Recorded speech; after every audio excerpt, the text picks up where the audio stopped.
الدرس الرابع، سبق نمبر 4، کتابن یہ ہو گیا نکرہ، الکتاب اس کو کہیں گے معرفہ۔ آپ اتنا سمجھیے جس کے شروع میں ال لگے گا وہ خاص کتاب کا نام ہو جائے گا، یعنی تو ایک کتاب، الکتاب ایک کتاب، القرآن ایک قرآن، البیت ایک کے معنی بھی دیتے ہیں، اور یہ کیا ہو گیا معرفہ ہو گیا۔ جس کے شروع میں نہیں لگا ال وہ نکرہ ہو گیا۔ یا اتنا سمجھیے کہ جس کے شروع میں ال لگ گیا اس کے آخر میں دو زبر دو زیر دو پیش نہیں پڑھا جائے گا۔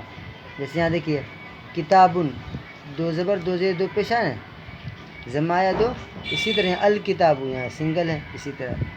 تو کتابن کتاب، کتابن کتاب، قرآن کتاب قرآن، تو القرآن قرآن، بیتن البیت، درسن الدرس، دین دین ہے بالکل سمپل سا، الدین ایک خاص دین، دین اسلام ہے یا جو بھی ایک دین، تو گویا کہ ایک معرفہ ہو گیا یعنی خاص دین کا۔ البیت الولد الکتاب الورق الجمل الفرس الحمار القرد الکلب الدین الدرس الرجل۔